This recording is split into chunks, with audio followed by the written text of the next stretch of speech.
Regulación epigenética y diferenciación. En esta clase vamos a hablar sobre epigenética y sus mecanismos, la epigenética de la diferenciación celular, la reprogramación celular y las células madre, y las modificaciones epigenéticas globales que incorporan tres tipos de cambio. Unos que afectan a la línea germinal y el trofoblasto, otros a la impronta genómica y otros a la compensación de dosis del cromosoma X. El camino de la diferenciación requiere la pérdida de potencialidad. La diferenciación es un proceso gradual que involucra varias generaciones de células. Los destinos posibles se van restringiendo gradualmente, como le indica el paisaje epigenético de Waddington, donde el cigoto está representado por esta bolita más alta que va a ir descendiendo en su camino de desarrollo y tomando decisiones de diferenciación, como aquí la primera izquierda-derecha, que determinará entonces el progreso hacia un destino diferente que volverá entonces a requerir de una decisión hacia este o el otro lado. En cada paso se va restringiendo los destinos posibles de la célula y en la reprogramación para recuperar la potencialidad se vuelve muy difícil y en la naturaleza irreversible. Solamente desde el punto de vista metodológico in vitro es que podemos recuperar la capacidad reprogramando células hacia estadios más potentes que el que se encuentran. Aquí tenemos entonces, en cuanto a su potencial, una cascada de disminución de potencial desde el cigoto hacia la diferenciación funcional de células neuronales ya no mitóticas diferenciadas y en qué momento de la embriogénesis se encuentran esas células. La epigenética involucra variaciones de la cromatina y no de la secuencia del ADN de una célula. Cambios en la compactación u organización del ADN modifican entonces la expresión génica. El paisaje epigenético de Waddington es una metáfora de cómo la regulación de la expresión génica modula el desarrollo. Waddington nos pide que imaginemos una bolita, que corresponde al cigoto, rodando colina abajo hacia el espectador. Hay una primera alternativa de rodar hacia la derecha o hacia la izquierda. A lo largo de los siguientes caminos aparece una segunda alternativa similar. Las canicas muestrarán los surcos en la pendiente y se detendrán en los puntos más bajos. Estos puntos representan los destinos de las células, es decir, los tipos de tejido. Es así que el cigoto inicial irá tomando, a medida que sus células duplican y comienzan a determinarse, diferentes decisiones que provocarán cambios a nivel de la epigenética, ya que el genoma permanecerá intacto durante todo el desarrollo embrionario. Cada vez que una célula toma una decisión de diferenciación, tendrá o sufrirá un nuevo cambio en su perfil epigenético. Durante el desarrollo, factores externos o ambientales, tales como por ejemplo la exposición a un morfógeno, alteran la expresión génica y esto conduce a cambios en la estructura de la cromatina que son específicos. Estos cambios son persistentes y heredables a la progenie celular durante la mitosis de las células hijas a la que sufrieron el cambio epigenético. Estos cambios pueden, sin embargo, ser reversibles en condiciones muy particulares como la reprogramación celular. Veamos entonces en qué consisten estas modificaciones epigenéticas que ocurren en el desarrollo, a qué niveles ocurren y qué efectos producen sobre la expresión génica. La expresión selectiva de genes que dará lugar al patrón de proteínas que determinan la identidad de la célula diferenciada es controlada por la cromatina, quien actúa como un filtro para el uso de la información genómica. La cromatina actúa a varias escalas de tamaño, desde la organización topológica de la cromatina, donde los colores diferentes representan dominios topológicos diferentes, determinados por la asociación también de proteínas diferentes, la accesibilidad de la cromatina, y aquí los triángulos muestran zonas del ADN que está depletado de cromatina de nucleosomas y por lo tanto está accesible a la interacción con las proteínas indicadas en azul y en rojo. Aquí vemos entonces en gris los nucleosomas armados. Luego las modificaciones de las histonas, en la cual se están mostradas aquí como círculos de colores representando cada una de las distintas modificaciones covalentes que se pueden realizar sobre las colas N terminal de las histonas. Y por último, la metilación del ADN en las citocinas que vimos previamente. La cromatina entonces está decorada por modificaciones y enlaces de diferentes factores que son específicos para la función de la secuencia del estado transcripcional. En este caso se listan varios de los factores más importantes. En caso de, por ejemplo, H3, H2, H4 representa las histonas específicas modificadas y la modificación se indica por el tipo de residuo, por ejemplo, lisina 4, posición 4 en la proteína, y en este caso, por ejemplo, una metilación o una dimetilación o una trimetilación, o sea que son tres modificaciones distintas sobre la histona H3 en el mismo residuo. Y así como metilación, hay acetilaciones, hay ubiquitinaciones y habrá también fosforilaciones. Además, tenemos proteínas específicas que marcan, como CTCF y coenzima, el límite de dominios topológicos diferentes, actúan como barrera de la expansión del estado cromatínico a nivel de la cromatina. Aquí tenemos también la RNA polimerasa 2, que también su asociación está marcando un estado particular de la cromatina, y aquí la metilación del ADN como cambio químico específico. El tipo de modificaciones, el conjunto de modificaciones que tiene una región del ADN determinará que el gen que se incluye dentro de la región sea activo o reprimido. Y fíjense que sabemos hoy que en los genes activos, los enhancers se encuentran asociados a este tipo de modificaciones indicadas aquí intensamente y a un nivel bajo de metilación del ADN, así como una ausencia de este tipo de modificaciones. Esto pasa un poco distinto para el promotor y para el cuerpo del gen, donde habrá otro tipo de modificaciones que identifican a los genes activos. En las regiones que son aisladores cromatínicos se ven esto que les mostraba previamente. Ahora, cuando un gen está reprimido, fíjense que el tipo de modificaciones de su cromatina son totalmente distintos, desapareciendo todas las marcas cromatínicas activadoras y manteniéndose ahora otro tipo de modificaciones bien distintas, que son las que mantienen el estado reprimido de la cromatina. Así aquí hay un incremento mayor de la metilación a todo nivel del gen. Las regiones puramente heterocromatínicas, fíjense que tienen también una intensa densidad de este tipo de modificaciones represoras. Por lo tanto, las modificaciones epigenéticas en el desarrollo ocurren a varios niveles: empaquetamiento de la cromatina, posicionamiento de nucleosomas, modificaciones de histonas y metilación del ADN, y producen distintos efectos sobre la expresión génica, activación y represión de diferentes intensidades. Sabemos entonces en qué diferentes estados epigenéticos puede estar un gen. Sin embargo, ¿cómo es posible que los patrones epigenéticos se modifiquen con el tiempo a lo largo del desarrollo? ¿Cómo es posible que se establezcan perfiles epigenéticos en respuesta a la inducción en un momento determinado del desarrollo, por ejemplo con un morfógeno, y luego se mantenga como una memoria fija en un linaje celular específico? El epigenoma cambia durante el desarrollo en respuesta a las señales inductoras que activan proteínas modificadoras de la cromatina. Diversas proteínas modificadoras alteran el estado cromatínico en respuesta a esa señal. Entre ellas distinguimos enzimas que se llaman escritoras y enzimas que se llaman borradoras.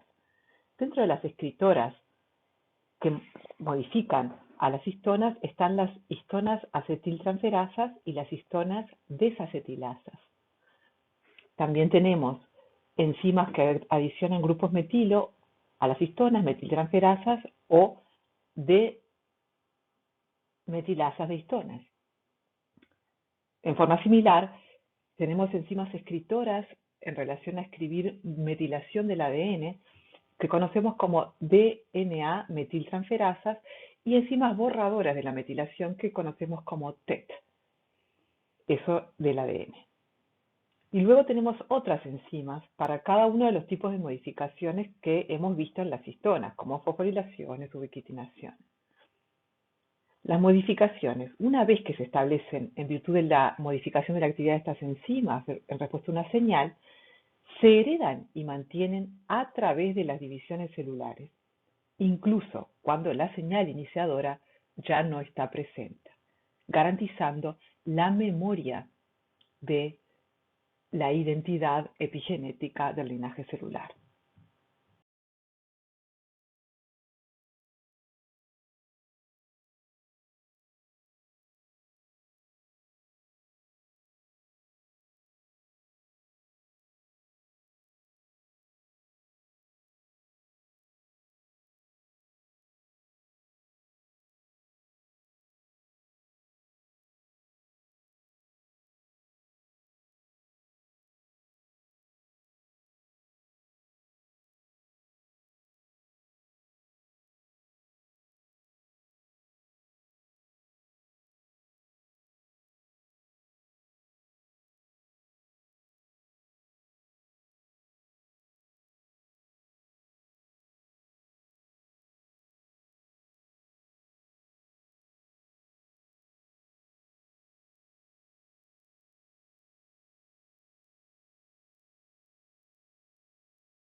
Veamos con más detalle los cambios que ocurren específicamente a nivel de la cromatina.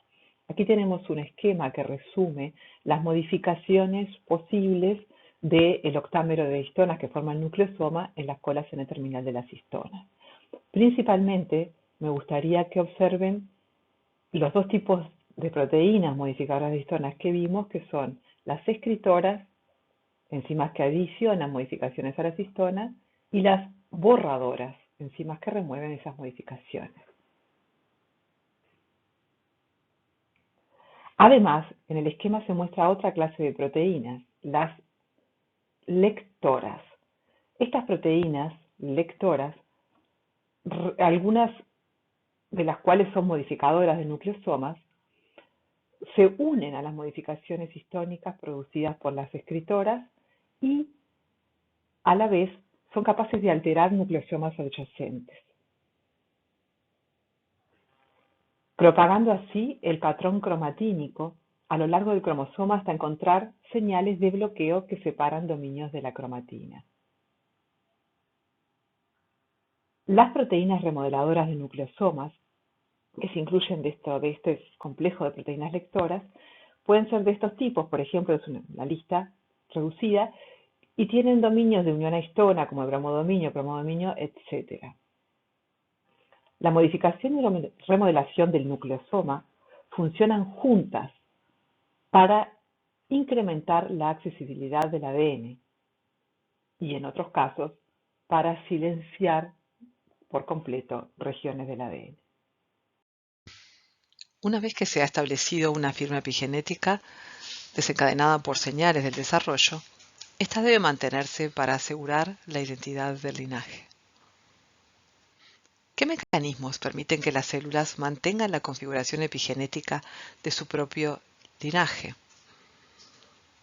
La respuesta es: los patrones cromatínicos se heredan a las células hijas, por lo que es posible la memoria epigenética. Una vez remodelada la cromatina en respuesta a una señal del desarrollo, el patrón epigenético establecido deberá ser heredado a las células hijas para mantener la identidad del linaje celular Esto es posible porque cuando la célula prolifera no solo se replica la secuencia del ADN, sino también el estado cromatínico en el que éste se encuentra empaquetado. Observemos una horquilla de replicación con dos hebras recién sintetizadas en que las histonas antiguas tienen colores oscuros y las nuevas colores más claros. A medida que pasa la horquilla de replicación con las dos hebras recién sintetizadas y se abre la doble hélice madre con los nucleosomas antiguos, los tetrámeros de H3 y H4 viejos permanecen unidos a uno de los dúplex hijos al azar y nunca se liberarán del ADN en el conjunto libre de histonas. Por el contrario, los dímeros H2A-H2B se liberan al ambiente local, quedando disponibles para el nuevo ensamblaje de nucleosomas en la proximidad de la horquilla. Histonas recicladas y nuevas se asociarán para restablecer la mitad de los nucleosomas faltantes en cada hebra. La herencia distributiva de las histonas antiguas durante la duplicación del cromosoma proporcionan un mecanismo para la propagación del patrón parental de modificación de la histona. Mediante este mecanismo, las histonas modificadas antiguas tenderán a volver a unirse a los cromosomas hijos en una posición cercana a su posición anterior en el cromosoma parental. Las histonas antiguas tienen la misma probabilidad de unirse a cualquiera de los dos cromosomas hijos. Esta herencia localizada de histonas modificadas asegura que un subconjunto de las histonas modificadas se ubique en posiciones similares en cada cromátida hija. Observemos qué ocurre con la acetilación de las histonas H3 y H4 señaladas con las flechas azules. La acetilación en sí misma recluta a una histona acetiltransferasa a través de la unión de un bromodominio al residuo modificado. Es decir, modificaciones de histonas se usan para reclutar enzimas que realizan las mismas modificaciones en nucleosomas vecinos, facilitando la propagación de la modificación a los dos cromosomas hijos.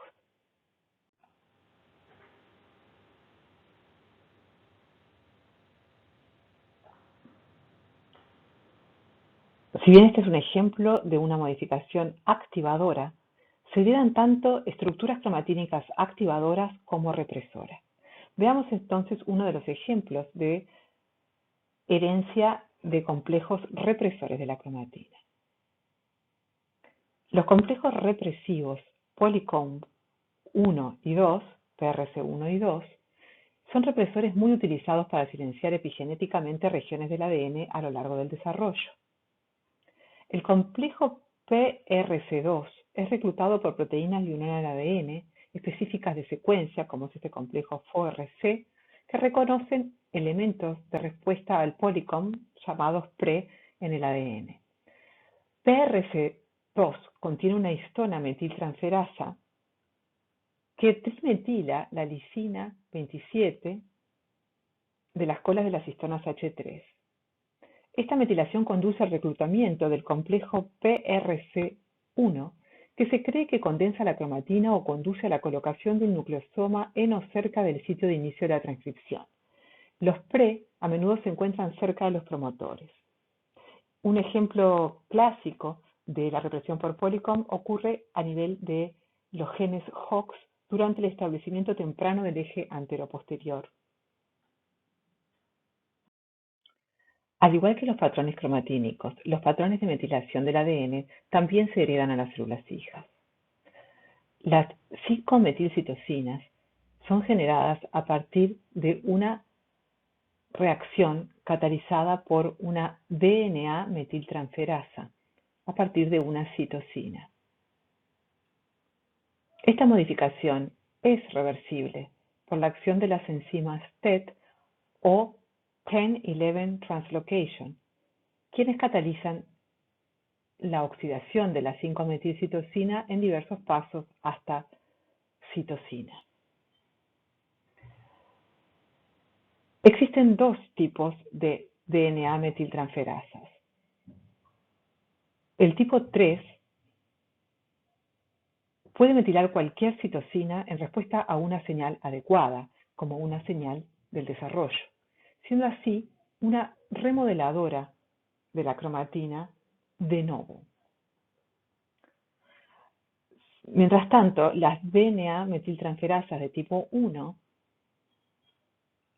solamente metilan las citosinas de las dinucleótidos CpG del ADN de las células recién sintetizadas durante la replicación del ADN. Por tanto, son las responsables de mantener el nivel de metilación y transmitirlo a las células hijas. Aquí tenemos entonces la acción de novo en cualquier secuencia de ADN por parte de la DNA metiltransferasa 3A o 3B y, por el contrario, la de mantenimiento, la 1, las tipo 1, que lo que hacen es colocar grupos metilo en el ADN en las hebras recién sintetizadas. Por último, es importante mencionar que si bien los cambios epigenéticos ocurren en distintos niveles de la compactación del ADN en la cromatina, existe una amplia interacción entre estos niveles.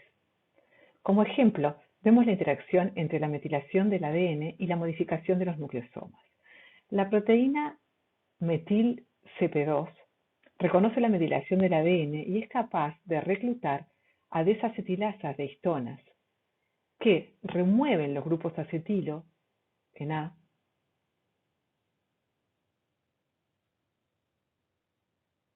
o puede reclutar también a metiltransferasas de histonas que adicionan grupos metilo a las histonas D. Estas modificaciones, ambas, promueven la estabilidad del nucleosoma y el empaquetamiento fuerte del ADN, reprimiendo así en forma colaborativa la expresión de los genes.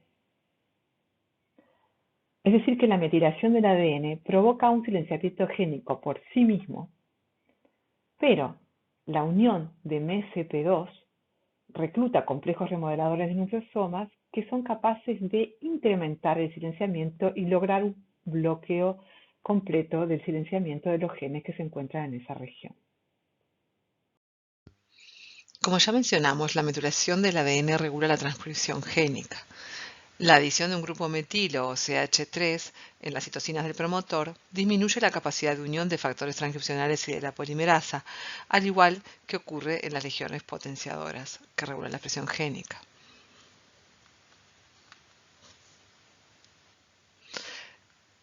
Los genes de nuestros promotores en los mamíferos tienen agrupamientos de bases CG continuas que forman lo que se llaman las islas CG, y aquí se refiere a C en una hebra y G en la hebra complementaria. Este es un ejemplo de un gen que se denota que tiene una isla CpG, este es el promotor, esto sería una región potenciadora.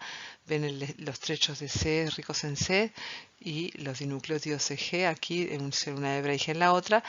Y en este caso está disponible para la asociación de EGR1, el factor de transcripción que estaría en este esquema promoviendo la transcripción por la RNA polimerasa 2 de este gen.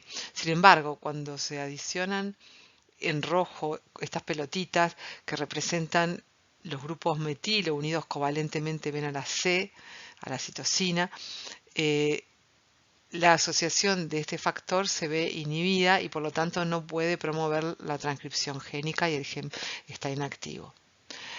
Estas conformaciones llamadas islas G se encuentran en un tercio de los promotores de los genes de mamíferos, lo cual quiere decir que están muy regulados de esta forma. No todas se usan, pero muchas de ellas sí. Y es algo que no existe, no es tan común en otros grupos animales. Por ejemplo, Drosophila no tiene. Y se utiliza como una estrategia de silenciamiento también que muchas veces opera a largo plazo, también es heredable. Este es el ejemplo de el cambio de las globinas del embrión a la etapa fetal, en este caso, en esta etapa, a las 6 semanas. Ustedes pueden ver que aquí en este cromosoma que hay dos genes, uno atrás del otro para globinas, la épsilon o embriónica y la gamma, que está silenciada a las 6 semanas porque tiene su promotor metilado en el ADN. Sin embargo, en unas semanas después, a eso de las 6 semanas, ocurre una remodelación específica de ese sitio que lo que hace es remover las metilos de las citocinas del promotor de la gamma globina a la vez que se introducen en el promotor de la globina epsilon grupo metilo. Por lo tanto, se provoca un cambio hacia la expresión de ahora de la globina gamma. Y eso también va a ocurrir después con la globina beta. Entonces, si bien la ausencia de metilación permite la transcripción génica, también hay que recordar que no es suficiente para que la haya, pero sí es necesaria. Existen 4 mecanismos que permiten que una célula pueda heredar su información de un modo epigenético. En los dos de arriba, en la parte A, se ven mecanismos epigenéticos que se dice que actúan en cis, porque la molécula que induce el cambio actúa sobre sí misma. Y aquí tenemos por un lado la metilación del ADN, una región no metilada se puede metilar y esa región metilada puede ser heredada a las células hijas por la acción de metiltransferasas del ADN que trabajan cuando se replica el ADN generando una hebra hija con las mismas características de metilación que las hebras madre. Este mismo proceso ocurre ahora a nivel de las modificaciones de histonas, que pueden pasar de estados de cromatina activa a cromatina inactiva, que también se replican durante la replicación del ADN y son transmitidos a las células hijas. La regulación epigenética se da también de modos que no tienen que ver con el cambio directamente asociado al ADN. En este caso son mecanismos que actúan en trance, es decir, la molécula inductora, por ejemplo A, actúa sobre otra molécula, en este caso el ADN. Aquí tenemos una célula que nos sintetiza una proteína y comienza a sintetizarla, la proteína A, en respuesta a una señal.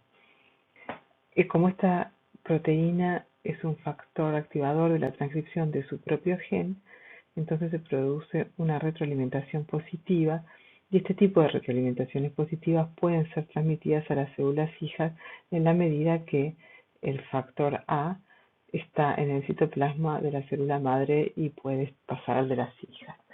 Algo diferente que no hemos visto es la propagación epigenética de un estado celular por la vía de las proteínas.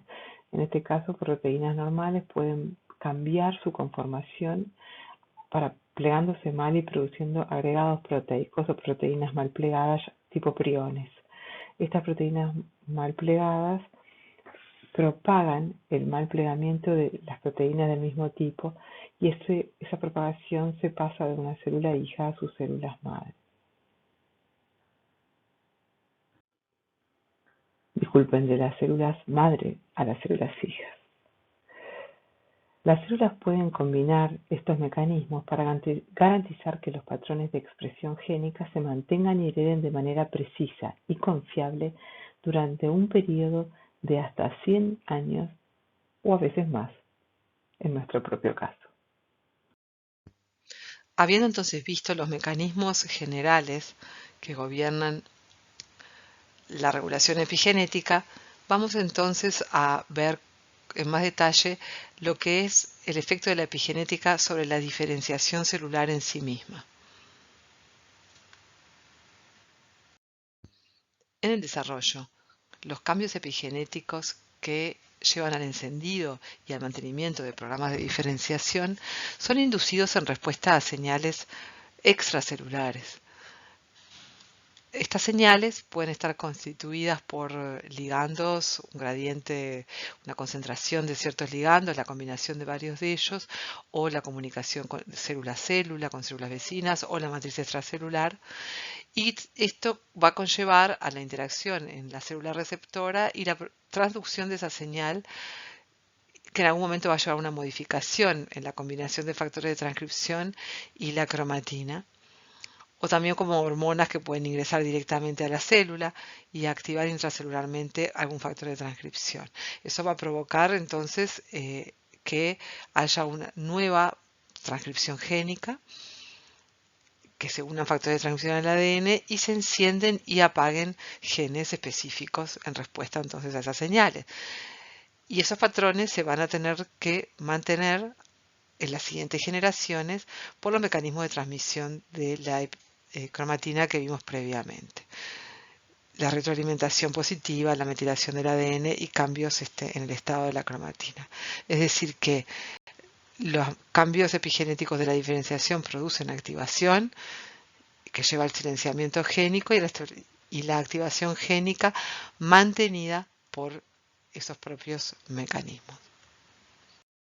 Veamos un ejemplo de activación de factores de transcripción por mecanismo epigenético que vimos la semana pasada en la discusión grupal 1 y refiere a este gen que codifica a MyoD, que es un factor de transcripción maestro de la diferenciación muscular.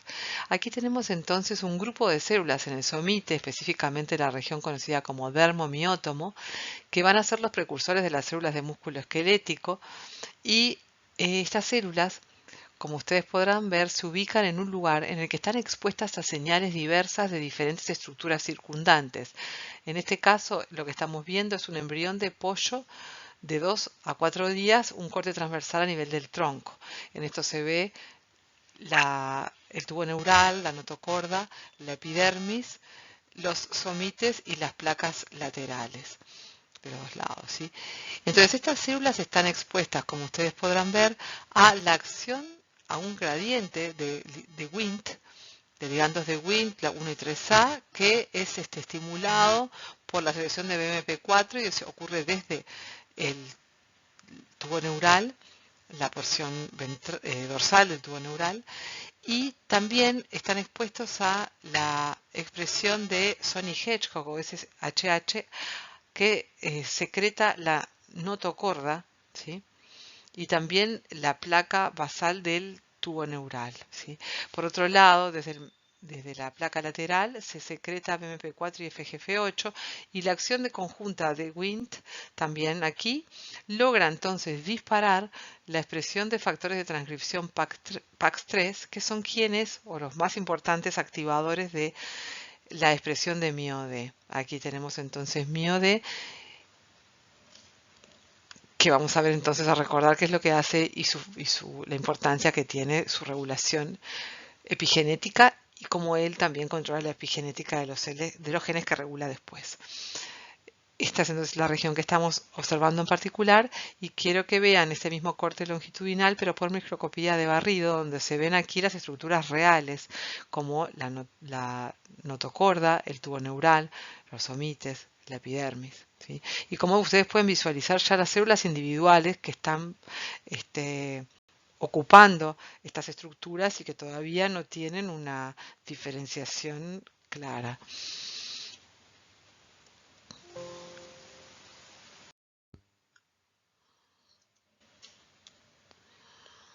Las células progenitoras de los somitos que acabamos de ver se van a transformar a mioblastos, donde comienza la expresión de MyoD. Y estos mioblastos, luego de que MyoD comienza una cascada de eventos regulatorios corriente abajo, las células recién van a empezar a formar el microtúbulos multinucleados característicos de las células esqueléticas y luego se van a formar las fibras musculares maduras completas ya diferenciadas.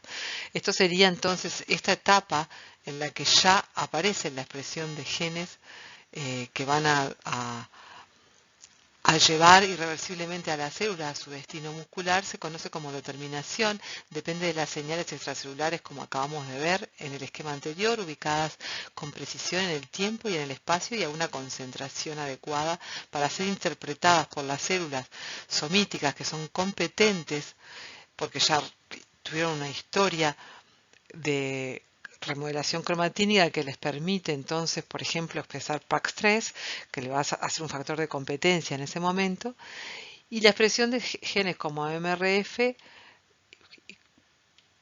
hace que PAX3 pueda entonces activar la expresión de MyoD, que a su vez, recuerden, después de traducirse, ingresa al núcleo y vuelve a hacer poder activar la transcripción de su propio gen, generando un loop de autorregulación que mantiene su expresión de aquí en adelante en el desarrollo hacia la célula diferenciada. También ocurre la activación de MIF5 y MRF4, que también son factores de los mioblastos, donde se expresan otros factores de transcripción en la cercanía. En este momento, entonces, la expresión de estos factores sí provoca la síntesis de proteínas que son específicas del miotubo y que finalmente, principalmente la miogenina, van a lograr entonces la maduración de estas células hacia una célula muscular diferenciada. Ustedes recuerdan entonces que de la discusión 1, nosotros habíamos visto que la expresión de MioD, que estaba apagada antes de que surgieran estas señales alrededor del dermomiótomo, va a ser disparada por una remoción de epigenética de proteínas que estaban bloqueando las regiones reguladoras del gen. Entonces pasamos de una cromatina MioD que estaba reprimida a raíz de estas señales, a una cromatina activa con estas características que vimos recientemente. Y lo otro interesante que MioD, al ser en sí mismo un factor de transcripción, resulta que él es capaz de unirse al ADN de todos estos genes, o de varios de estos genes que involucran en la diferenciación, y cambiar entonces también su estado cromatino volviendo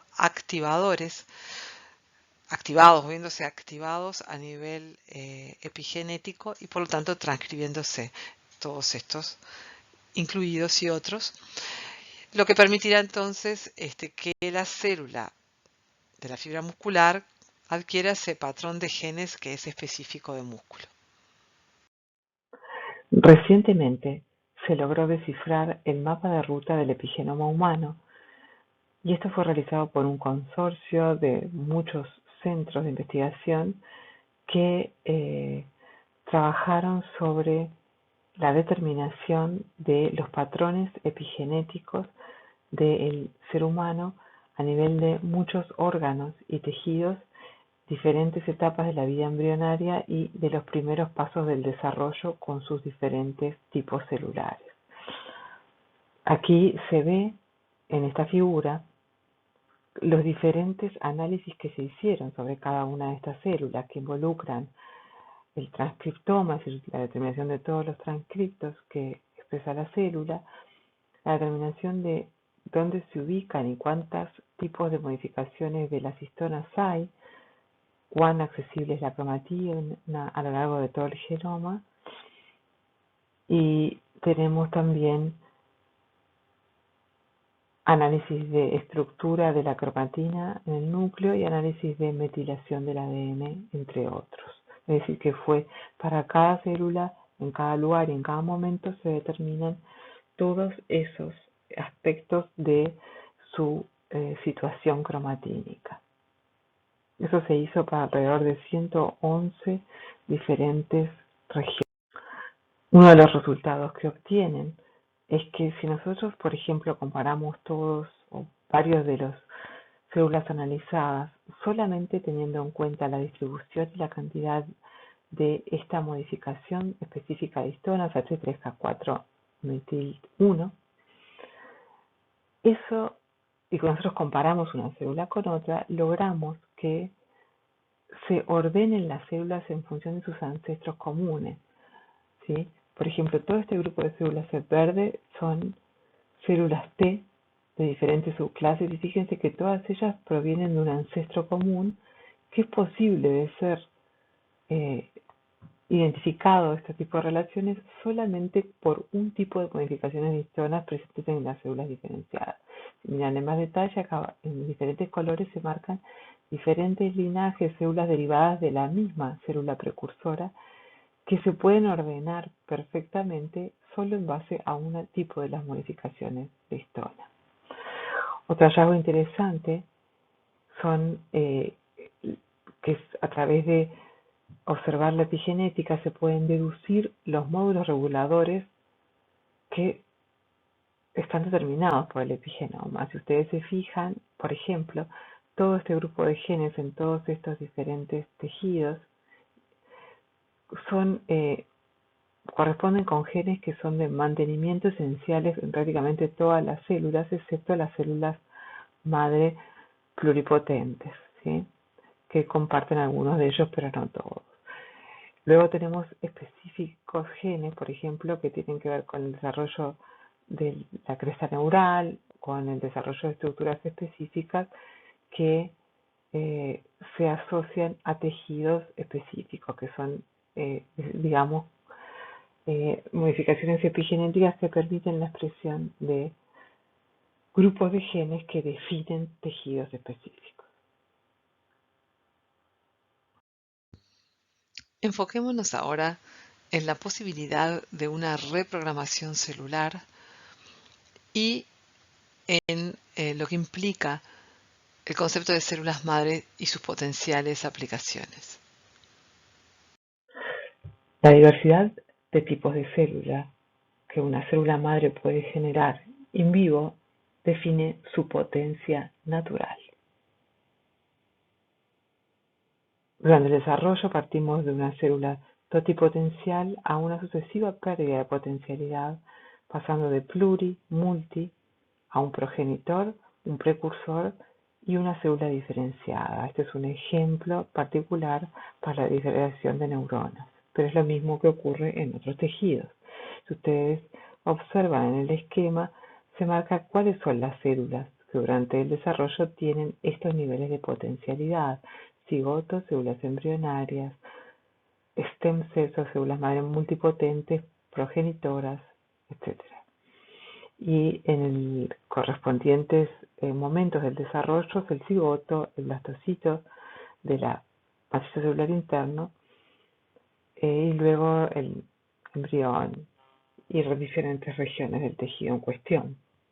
Totipotente entonces es una célula que es capaz de producir tanto tejidos embrionarios como extraembrionarios y todos los tipos celulares. Ocurre entonces en un cigoto de 4 a 8 células de mamíferos y ya luego comienza a decaer la potencialidad de las células de un embrión. Pluripotente es la célula que es capaz de producir todas las células del embrión, ya no las extraembrionarias. Todavía las células no están determinadas en una célula pluripotente, y aquí tenemos el macizo celular interno y las células madre embrionarias como ejemplo de células pluripotentes. Multipotentes son células capaces de generar tipos de células con especificidad ya más restringida para el tejido en el que residen. Estas células sí están entonces determinadas para un tejido particular, pero pueden dar diferentes tipos celulares dentro de ese tejido. Estamos hablando aquí de células madre adultas de los tejidos adultos. Se denomina precursor en una forma ya menos específica a cualquier tipo de célula ancestral. A medida que las poblaciones celulares dentro de cada capa germinal se expanden y diferencian, las células madres residentes se mantienen dentro de estos tejidos en desarrollo. Estas células madres son multipotentes y funcionan para generar tipos de célula con especificidad restringida para el tejido en el que residen. Del intestino embrionario al adulto, intestino delgado o el tubo neural hasta el cerebro del adulto, juegan células madre multipotentes papeles críticos en la alimentación de la organogénesis en el embrión y la regeneración en los tejidos adultos. Las células madre adultas tienen la capacidad de autorrenovarse, pero tienen un número finito de generaciones para hacerlo. Las células madre adultas tienen la capacidad de dividirse simétricamente para producir entonces la autorrenovación, y también pueden dividirse asimétricamente para producir una célula un paso más adelante en su camino de determinación, que se llama la célula stem ya determinada. La célula madre comprometida produce uno o muy pocos tipos de células a una célula progenitora que es de amplificación transitoria, que puede proliferar en varias divisiones y se compromete luego a diferenciarse en un tipo particular de célula. Habiendo repasado estos conceptos, veamos el paisaje epigenético de Waddington desde la perspectiva de el potencial de desarrollo y los estados epigenéticos de la célula en cada etapa del desarrollo. En violeta se indica la célula de mayor potencial, pluripotencial o cigoto, que tiene una desmetilación global del ADN. Un poquito más abajo en la colina nos encontramos con las células pluripotentes, cuya identidad ya mencionamos. Las mismas tienen, desde el punto de vista epigenético, cromosomas X activos, una represión global de la diferenciación que es causada por las proteínas del grupo complejos Polycomb, y tienen también una baja metilación de sus promotores. Todas condiciones que permiten la pluripotencialidad. En la medida que las células disminuyen su potencial proliferativo, su potencial de diferenciación, un poco más, transitan hacia abajo, se tornan células multipotentes, entre ellas las células madre adultas, y las células que son reprogramadas, de las cuales no hablamos ahora. Estas células tienen ya una inactivación del cromosoma X, tienen una represión de las células específicas de linaje que está activa por las proteínas Polycomb, y tienen ahora ya hipermetilados varios promotores. Finalmente, cuando la célula consigue su estado terminal de diferenciación, ya tiene un único tipo celular. En este caso, lo que continúa la inactivación del cromosoma X, pero se produce una desrepresión de los genes de linaje que estaban silenciados por los complejos Polycomb, y se mantiene la hipermetilación del promotor. Entonces, esta es una mirada más moderna sobre la situación más específica de la cromatina en los diferentes pasos del desarrollo.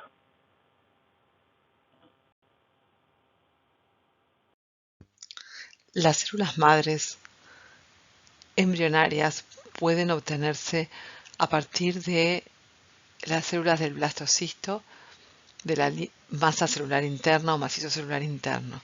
También se pueden obtener a partir de las células germinales primordiales en el feto. Y pueden cultivarse en un sistema de cultivo controlado para mantener su estado indiferenciado y evitar su diferenciación o proliferación. Esto se ha desarrollado en las últimas 2 décadas y hoy disponemos de sistemas para cultivar células madre o células tronco pluripotentes en los laboratorios. ¿Dividirse o no? Son diversos los mecanismos de regulación de las células madre. Este esquema muestra una vista general de esos sistemas. Se ven características generales externas y mecanismos moleculares internos que influencian lo que es el estado de quiescencia y el estado proliferativo o la diferenciación en el caso de las stem cells. Las células tronco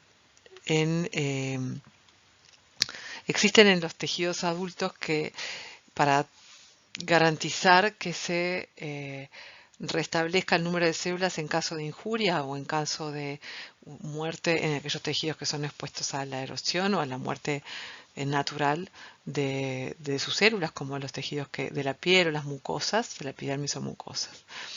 Las funciones básicas de estas células entonces son autorrenovarse y diferenciar con este objetivo. Ahora, ¿cómo se regula que estas células estén quiescentes hasta que se las necesite para satisfacer las necesidades, ya sea en la morfogénesis o en el tejido adulto. Esa regulación está altamente influenciada por el microambiente que rodea a la célula madre y se le ha denominado el nicho de la célula madre.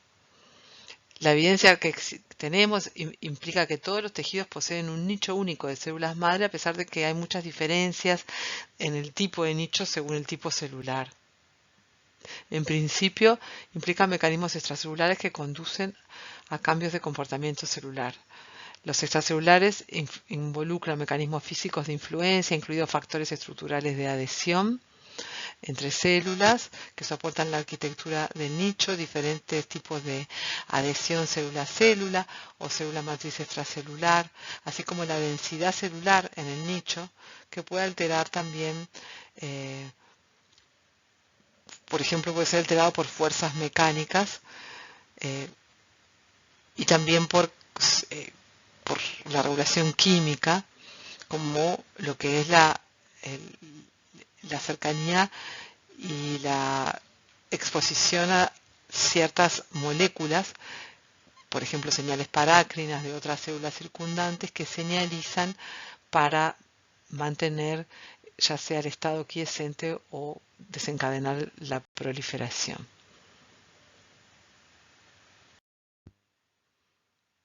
¿Qué es una célula tronco? Una célula tronco es una célula que tiene la capacidad de generar células con diferente fenotipo, es decir, más de un tipo celular. Normalmente son células que se encuentran bastante indiferenciadas y que en respuesta a un estímulo pueden entonces generar una célula que se determine hacia un tipo celular y pueda terminar en una célula diferenciada que es diferente a ella misma, la célula de origen. Se ha demostrado que las células madres tienen la capacidad de dividirse simétricamente, generando una célula igual a sí misma, por lo tanto del mismo estado de potencialidad. Eso se llama autorrenovación, pero también tienen la capacidad de dividirse asimétricamente, generando una célula distinta a ellas mismas por una división asimétrica. Esta célula distinta, que se llama ya una célula madre determinada, en este caso es una célula madre multipotente, ¿sí? Es capaz también entonces de generar un avance, un paso más en lo que es la determinación, al punto de que en un momento forman lo que se llaman células progenitoras, que se llaman con amplificación transitoria, que son capaces de proliferar muy intensamente por un breve periodo de tiempo, y entonces en este caso estas células después podrán poder diferenciar hacia destinos específicos, que dependerán de la potencialidad que tenga esta célula madre original. Las células madre pueden producirse por una reprogramación inducida y se denominan células madre inducidas pluripotentes, pluripotent stem cells. Estas células se producen aislando fibroblastos de piel, por ejemplo. Ahora se sabe que también otros tejidos, pero son células adultas diferenciadas a las cuales se les incorpora forzadamente factores de reprogramación como OCT4 y estos otros 4 que están ahí, estos 3. Y esos factores de reprogramación expresados naturalmente en las células madre embrionarias son capaces de que la célula vuelva a recuperar la pluripotencialidad, ¿sí? Y pueda ser capaz de autorrenovarse y de dar origen a la vez, en la respuesta a las señales inductoras adecuadas, a diversos tipos celulares. ¿Sí? Esto en principio tiene muchas aplicaciones, algunas de las cuales están en camino y ya están bastante avanzadas y otras todavía no. Pero con estas células que tomamos de células adultas y volvemos a generarle la potencialidad, nosotros no solo podemos corregir genes que estén, por ejemplo, erróneos, para poder entonces generar de vuelta células que puedan rellenar un tejido dañado por trasplante en el propio organismo, evitando el rechazo, porque es células del propio paciente, ¿sí? El rechazo inmune me refiero. Y también pueden ser usadas para derivarlas a tejidos u órganos específicos y usarlas como modelo de enfermedad para descubrir fármacos o compuestos que puedan ser útiles para el tratamiento.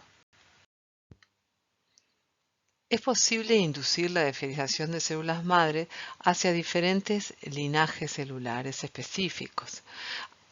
Esto se logra imitando los pasos del desarrollo del epiblasto de mamíferos, utilizando entonces un set de señales parácrinas que son las que normalmente recibe las células para llegar a la diferenciación final. Estas señales deberán ser adicionadas de un modo secuencial, ¿sí?, bien ordenado y en las concentraciones adecuadas, imitando lo que está expuesto naturalmente estas células al llegar a esa diferenciación. Entonces, la adición de factores de crecimiento específicos y con la secuencia ordenada que reciben puede determinar entonces la adquisición de las 3 capas germinales del embrión normal.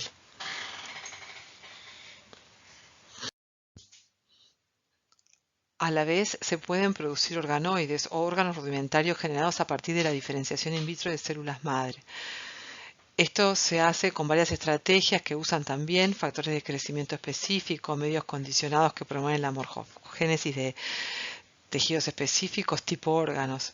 En la mayoría de los casos son células celulares aisladas, inducidas o también células pluripotentes adultas especificadas hacia una de las 3 líneas germinales y que luego se diferencian más específicamente a destinos definidos, ¿sí?, como puede ser un tipo de órgano, y ahí muchas veces se requiere también de una matriz tridimensional que permita la generación de una arquitectura similar a la que tiene un órgano, ¿sí?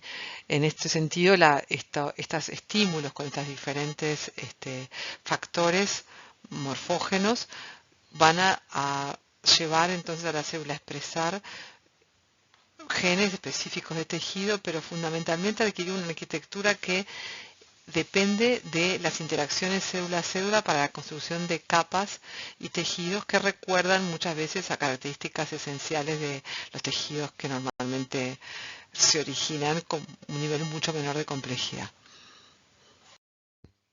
En esta imagen se esquematiza la producción de un organoide cerebral por la adición al medio, a un medio que aparte es muy especial, diseñado para células madre, para que no diferencie, se adiciona factor de crecimiento fibroblástico beta, un medio específicamente para la inducción neuronal. Fíjense que hay un protocolo claro también en los tiempos, además de las concentraciones y las composiciones específicas de cada medio, y después una matriz extracelular artificial, que es el que da el soporte de arquitectura y permite las interacciones y la deposición de una matriz extracelular específica que va a ser un mediador fundamental de la generación de estructuras en 3 dimensiones de estos órganos, ¿no? Y esto se puede también hacer, utilizar también bioreactores y más morfógenos, en este caso es el ácido retinoico. Y aquí se ven imágenes a microscopio de las estructuras que se van generando en cada una de estas etapas. En esta micrografía lo que se ve es una sección de un organoide cerebral marcado con 3 anticuerpos conjugados a fluoróforos distintos que reconocen las proteínas específicas que se están indicando aquí, como SOX2, TUSHI y el ADN nuclear en azul. Y ustedes pueden ver entonces cómo las neuronas y los progenitores neuronales se ubican en posiciones bien diferentes y se pliegan e interaccionan en estructuras también bastante diferentes. Va a haber otras células que no expresan estos marcadores, entonces todavía no se pueden catalogar de neuronas o progenitores neuronales, sino probablemente sean otro tipo de células, como células de sostén. En la siguiente micrografía, inmunistoquímica, se denota ahora una célula glial radial marcada con un anticuerpo antivimentina que está haciendo una división y muestra características morfológicas con un largo proceso apical, una membrana apical y un largo proceso basal que recuerdan una una célula del tipo del lumen ventricular.